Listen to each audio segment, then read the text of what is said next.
જૂનાગઢ ભાજપના પૂર્વ જિલ્લા પ્રમુખ કિરીટ પટેલ સામે ફરી એક વખત જવાહર ચાવડાએ સવાલ ઉપસ્થિત કર્યા છે। તેમણે 2017ના પત્રને ફરીથી પીએમ મોદીને ટાંકીને ફરિયાદ કરી છે, જેમાં જૂનાગઢમાં કમલમ કાર્યાલય બનાવવા માટે તમામ શરતોનો ભંગ કરાયો હોવાનો આક્ષેપ કરવામાં આવી રહ્યો છે।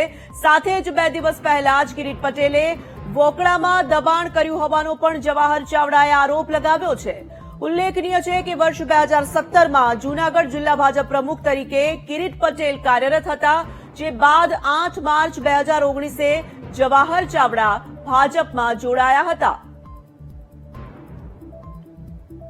તો કિરીટ પટેલ સામે ફરી એક વખત જવાહર ચાવડાએ અનેક આક્ષેપ કર્યા છે। 2 દિવસ પહેલા પણ આ પ્રકારનો મામલો સામે આવ્યો હતો। ફરી એક વખત જૂનાગઢ ભાજપના પૂર્વ જિલ્લા પ્રમુખ કિરીટ પટેલ સામે આંગળી ચીંધાઈ રહી છે અને ફરી એક વખત આંગળી ચીંધનાર જવાહર ચાવડા છે। તેમણે 2017ના પત્રને ફરી એક વખત પીએમ મોદીને ટાંકીને ફરિયાદ કરી છે। આ પત્ર પણ વાયરલ થઈ રહ્યો છે, જેમાં જૂનાગઢમાં કમલમ કાર્યાલય બનાવવા માટે તમામ શરતોનો ભંગ કરાયા હોવાનો આક્ષેપ કરવામાં આવી રહ્યો છે। આપને જણાવીએ કે આ જે દ્રશ્યો જોઈ રહ્યા છો તે કમલમ કાર્યાલયના દ્રશ્યો છે। જૂનાગઢમાં બનાવાયેલું કમલમ કાર્યાલય જે છે તેમાં તમામ શરતોનો ભંગ થયો હતો અને ત્યારબાદ ત્યાં કાર્યાલય ઊભું કરવામાં આવ્યું હતું। બિનખેતી જમીન કરાવ્યા બાદ કાર્યાલય બન્યું હોવાનો આરોપ લગાવવામાં આવી રહ્યો છે। તો જવાહર ચાવડા ફરી એક વખત આક્ષેપ કરી રહ્યા છે અને આ વખતે ફરી એક વખત કિરીટ પટેલની સામે આંગળી ચીંધાઈ રહી છે। 2017માં કિરીટ પટેલ જિલ્લા ભાજપ પ્રમુખ હતા। 2 દિવસ પહેલા પણ જવાહર ચાવડાએ કિરીટ પટેલની સામે સવાલો ઉપસ્થિત કર્યા હતા। જો કે કિરીટ પટેલે પણ સામે અનેક પ્રશ્નો ઉપસ્થિત કર્યા હતા। આમ ભાજપમાં જ આક્ષેપ પ્રતિ આક્ષેપનો દોર જોવા મળી રહ્યો છે। જવાહર ચાવડા કોંગ્રેસમાં હતા ત્યારે કાર્યાલય ગેરકાયદે હોવાનો પત્ર લખ્યો હતો। ફરી એક વખત 2017ના પત્રને પીએમ મોદીને ટાંકીને જવાહર ચાવડા દ્વારા આ મુદ્દો ફરી એક વખત ઉજાગર કરવામાં આવી રહ્યો છે।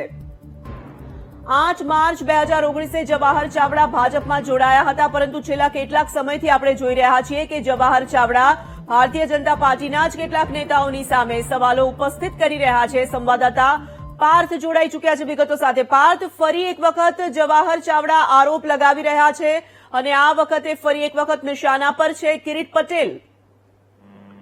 જી ચોક્કસથી જે રીતે વાત કરવામાં આવે તો હમણાં થોડાક 2 દિવસ પહેલા જ જે જવાહર ચાવડાનો પત્ર લેટર વાયરલ થયો હતો, જેમાં જૂનાગઢ શહેર પ્રમુખ કિરીટ પટેલ ઉપર મોટા પ્રકારના આક્ષેપ લગાવ્યા હતા કે 9 વર્ષથી તેઓ એક જ સત્તા ઉપર છે, અનેક સત્તાઓ ભોગવી રહ્યા છે। એક હોદ્દો નહીં પરંતુ એક વ્યક્તિને 3 હોદ્દા આપ્યા છે અને સતત 9 વર્ષથી આ હોદ્દા ભોગવી રહ્યા છે। ત્યારે ફરીથી આજે જે વર્ષ 2017માં કે જયારે જવાહર ચાવડા કોંગ્રેસમાં હતા ત્યારનો પત્ર ફરીથી તેઓએ વાયરલ કર્યો છે। પત્રની જો વાત કરવામાં આવે તો આ પત્રની અંદર વર્ષ 2017માં જે જૂનાગઢમાં શ્રી કમલમ જે બનાવવામાં આવ્યું હતું તે આખું કમલમ જ ગેરકાયદેસર બનાવવામાં આવ્યું છે। એની જમીન કરવામાં આવી હતી, પરંતુ બિનખેતીની જમીન કર્યા બાદ જે બાંધકામ કરવામાં આવ્યું છે તે બાંધકામ ગેરકાયદેસરનું છે। કોઈ પણ નિયમોનો પાલન કરવામાં નથી આવ્યું, તમામ નિયમોનું ઉલ્લંઘન કરવામાં આવ્યું છે। ત્યારે જે જૂનાગઢમાં જે કમલમ તૈયાર કરવામાં આવ્યું છે તમામ એ કમલમ જ ગેરકાયદેસર છે। ઉલ્લેખનીય છે કે આ જે કમલમ છે